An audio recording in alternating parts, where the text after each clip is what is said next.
是猴爷。刀爷，说大话的人，本少卿。自古就没有女子掌政，那就由阿姐看。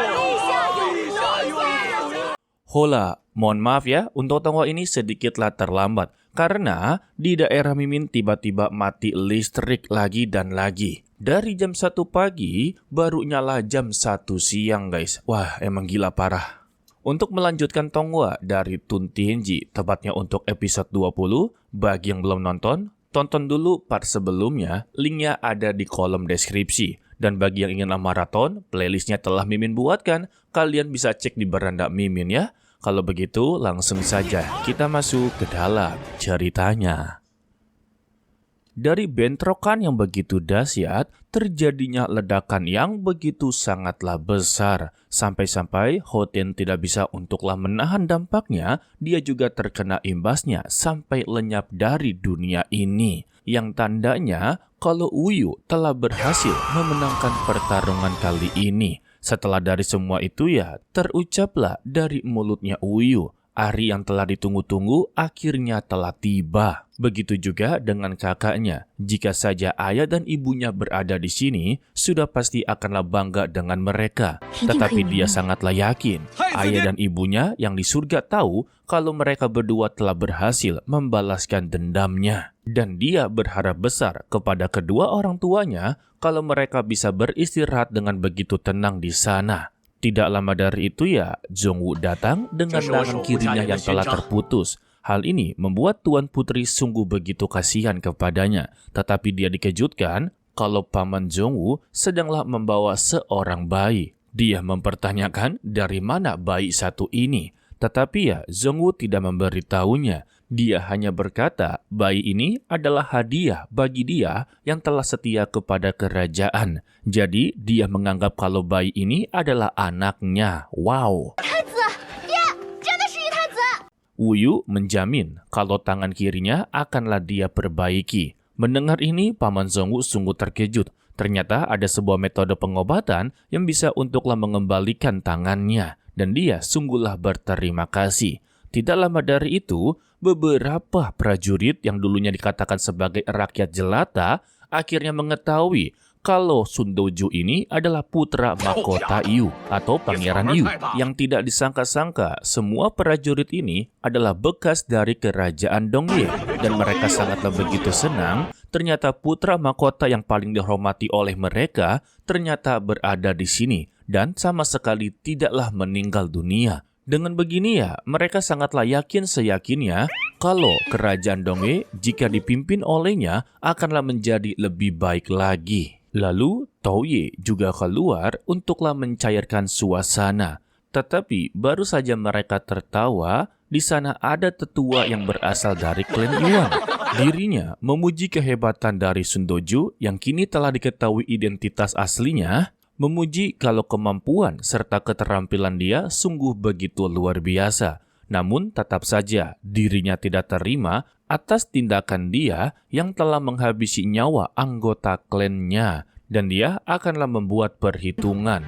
Lantas ya, Wuyu mempertanyakan siapa namanya. Tetapi dia sama sekali tidak memberitahu dengan alasan untuk mengetahui namanya dia sama sekali tidaklah pantas. Jadi lebih baik cari tahu sendiri. Tetapi dia sengaja memperlihatkan kalau namanya tertulis di kipas tersebut yang memiliki nama sebagai Jiang Julin dan dia memiliki status sebagai pemimpin sekte muda dari sekte Zhongyuan. Wow, pemimpin sekte, tetapi pemimpin sekte muda, anggap saja seperti magang. Wuyu yang telah mengetahui identitasnya sudah tahu kedatangannya untuklah membalaskan dendam atas kematian dari Yuan Zhen dan Hao Tian. Jiang Julin hanya berkata, dia datang ke sini bukan untuklah balas dendam. Dia di sini untuklah mengambil tata kerajaan Dongyue. Mendengar ini ya, Wuyu juga tidaklah terima. Apa yang barusan saja dia dapatkan, masa haruslah diambil oleh orang lain? Dan dia memperingatkan kepada Jiang Julin kalau dirinya bukanlah tandingannya. Jadi lebih baik pergi dari sini atau dialah yang akan menerima konsekuensinya. Sayangnya, Jiang Julin menganggap kalau dirinya jauh lebih kuat daripadanya. Dikarenakan dia adalah pemimpin sekte muda dan serangan pertama yaitu angin topan langsunglah dikerahkan. Wu Yu meminta kepada seluruh rakyatnya untuklah meninggalkan tempat ini karena sebentar lagi akanlah menjadi pertarungan yang begitu sengit. Tidak sampai di situ, Jiang Julin mencoba untuklah melakukan kecurangan. Dia mengeluarkan banyak sekali senjata dan diarahkan kepada rakyatnya. Hal ini ya membuat Wu Yu sungguhlah murka. Dia langsung menggunakan kekuatan tongkat nirwananya. Alhasil seluruh pedangnya langsunglah dipatahkan. Dan dia berhasil untuklah menghantamkan tongkatnya ke kepala Jiang Julin.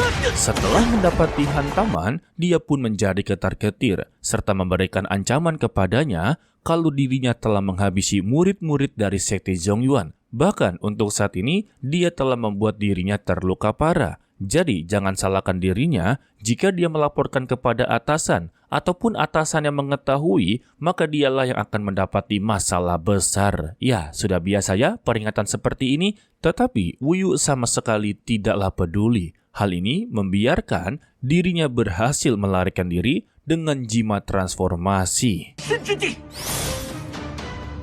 Lalu, pada malam harinya, Putri Uyo memberitahu kepada Wu Yu kalau kerajaan ini sudah tidak mempunyai penguasa. Jadi mereka haruslah cepat-cepat mencari siapa pemimpin selanjutnya. Namun ya, Wu Yu langsunglah menolak. Dia tahu apa yang dipikirkan oleh kakaknya. Alasan dia menolak ya, karena sekarang ini dia telah menempuh jalur kultivasi, yang dimana seorang kultivasi sudah memiliki aturannya sendiri. Mereka tidak boleh mencampuri urusan duniawi.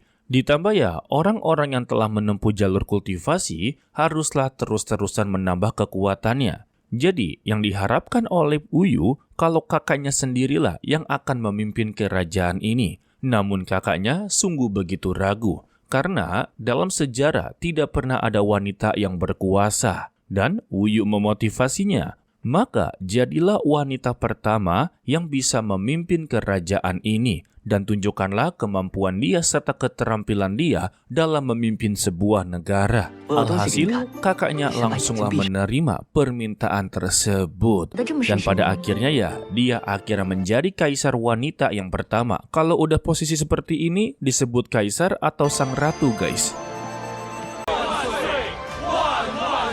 Kebetulan di hari pengangkatannya adalah festival Lentera. Ditambah, Wu Yu memberikan sebuah slip keberuntungan. Jika mereka berhasil mengambil slip keberuntungan, maka ya mereka bisa menjadi bagian dari kerajaan. Contohnya ya seperti menjadi pelayan ataupun tangan kanan dari sang kaisar. Ya, itu adalah budaya dari kekaisaran Cina. Dan untuk si gadis ini meminta kepada ayah dan paman Zhongwu untuk biarkanlah dia masuk, karena dia inginlah mengambil slip keberuntungan. Tetapi untuk saat ini, Zhongwu serta ayahnya sudahlah kembali bertugas menjadi pengawal pribadi kekaisaran, guys. Jadi, mau itu saudaranya sekalipun anaknya juga, mereka akanlah tetap mematuhi peraturan dari kekaisaran. Ini sudahlah resiko pekerjaan. Lantas ya untuk neneknya langsunglah menjahilinya. Mereka telah berubah ketika menjadi pengawal kekaisaran.